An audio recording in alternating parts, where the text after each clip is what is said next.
What's up, YouTube? Hope you guys are having a blessed day today. Thank you guys for stopping by the channel. It's been a while since I've done a video. Corona stash is gone. Kind of got old. Wife didn't like it. You got to please the wife, so you know how that goes. But thank you guys for stopping back in for another video. If you're new to the channel, thank you for stopping by and watching the video. We hope you'll stay to enjoy some mediocre general lawn care tips from an average guy just trying to improve his lawn. Today, I want to talk to you guys about fungus. So now's the time of year here in North Carolina where I'm starting to see some things in my yard. Uh-oh, I hope my video didn't quit. I got the low power mode. But I'm starting to see things in my yard as the temperatures raise a little bit here in mid to late spring. Some spots on my fescue blades that look like it could be some overgrowth and it could be fungus. So we want to kind of talk about how we can attack that. And before we go into that, I just want to say I apologize. I'm a little sweaty. Just got done doing some things which made me say, hey, let's make a video about it. So I'm going to pull some things out. We'll talk about it real quick and go from there. So since I'm tired and being lazy right now, guys, I'm just going to squat down right here and immediately I can find some fungus right here in my backyard. This bad boy right here, if you see it, try to focus in, you can see the brown on it. You see the faded, it's not a healthy blade of grass. Where around it, here's another bad boy over here. That's the fungus that we're kind of talking about. Now, if you're freaking out about this and you're like, oh my gosh, I see this all over my yard, don't stress out, it's curable. There are things you can do to cure fungus. Looking straight down here, there's some more here.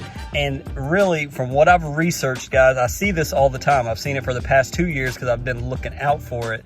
But it's when the temperatures begin to change, moisture's in the air, it's getting warmer, fungus is going to come up in your fescue most of the time. If you've never seen this, consider yourself lucky or you're doing something right and keep doing that. But I've seen this a few times, and what we're going to talk about is what the lawn care nut suggests that we do and what I've just got completed doing for the first application, and how we can possibly prevent this and cure it. So let's talk about that real quick.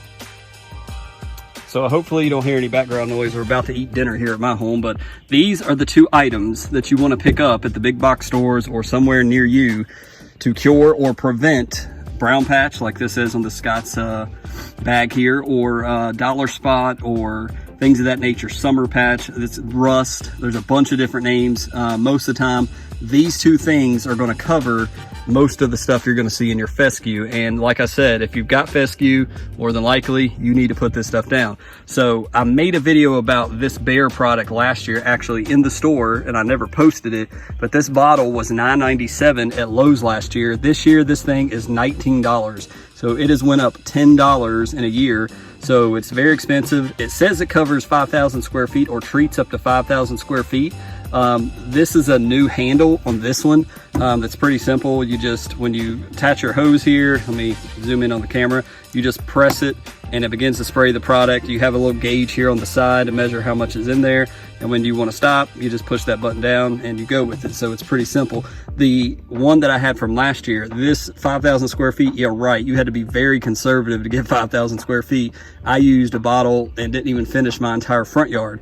But anyways, if you get this product, just be aware of that, use it, and keep your eye on the gauge and just do the best you can to treat what you can. But you just spray it down and you want to let it set for 24 hours. And you don't want to water. You don't have to water this product in. Let it set on the fescue, and it tells you it cures and prevents. So if you have fungus currently, you can cure it with this product. It's recommended you put this and the Scott's down, and then 30 days recheck it. If you still got it, do it again. Now this is what I'm going to try, because I just sprayed this yesterday and just got finished a couple of minutes ago putting down the bags of Scott Disease X all over my yard. So I'm going to check mine in 30 days, spots like this, and I have a few spots up front. It's a little worse than that, but we're looking pretty decent, and we'll see where we need to go from there. The main thing in here, if we come down to the bottom, here we go, the good stuff. Let me try to focus the camera. The active ingredient is, let me try to read it not on the phone here, propanazole or something of that.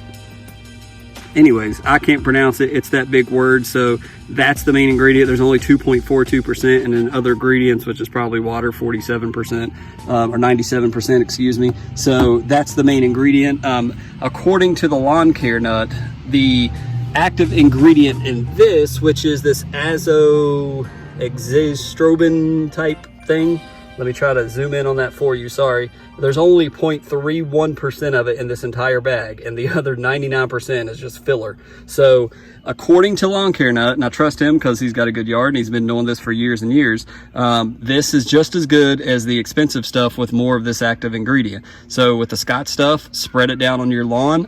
This is a group 5 fungicide, and this is a group 11 fungicide. So basically what you're doing is covering, it's like 2 different virus strands. You're covering both strands with both applications of these. So think of it that way. That's how I think of it, at least. And like I said, I've put it down. It's supposed to cure it. There on the back of it, it actually tells you with your spreader, if you're doing it to prevent it, there's one setting, which is up here, the preventative rate. And then if you're going to cure fungus, do it at the curative rate. So it gives you that. And if you got Scott's spreader, it gives you the settings right here. Just gives you a little general talk about how to, you know, broadcast it in the yard. But most of you guys may be already familiar with that. So without going into any more detail, this is what you would consider. Get out, look in your yard, see if you got any fungus going on. Highly recommend it. I will try to post an update in 30 days. We'll see if it did anything, what my opinion is, and we'll go from there. And just real quick before we go, I just wanted to give you guys an update of the lawn. I'm very impressed. My lawn is looking great right now. It is 6 something in the evening, so it is dark and the lawn looks a little darker than it probably is during the day, but it's looking great. I did a side cut today, so it's looking pretty awesome. So yeah, so not too much yellowing with the fungus. Over here, I still do have some POA that's dying out with the heat. It's going to be a cool week, so it ain't going to completely die out. Neighbors have done a lot of work. Their yard is looking awesome over there, so they've been out there working on it, but it's looking great. And so anyways, I just wanted to give you a little preview of what's going on. I've been putting down some fert, and now we're doing the fungicide. Did some pressure washing on the pavement the other day, so yard is looking great. Very pleased, and what a beautiful springtime it's been in 2020. All right, ladies and gents, and that'll do it for this video. Again, appreciate you stopping by, watching another video. Sorry it's kind of short, but it's to the point, and we'll try to quit talking so much and let you guys just know what I think and what the video is about and just get into it. But we've been doing well. Hope you guys are surviving the COVID quarantine. You're not killing each other with the kids. Hope you got your stimulus check, you got your money. You're going out buying that new lawnmower, or getting ready for some biostimulants to put in your yard like me. I actually just got in from Pete some dethatch, some RGS, some humic acid, some aerate, some microgreen. I started to make a video, but I put down some green effect and some microgreen to try to darken it up. It didn't really go well, so I kind of scrapped that video, but I've got a whole lot of biostimulants in here recently, so we may do a video on that. But anyways, thank you guys again for checking out the video. We'll try to update you in 30 days. We'll see if this prevention advice tip, what the Lawn Care Nut said to do. We'll see if it makes a difference in my lawn. Hopefully it will. And you guys have a great week. We'll catch you next time.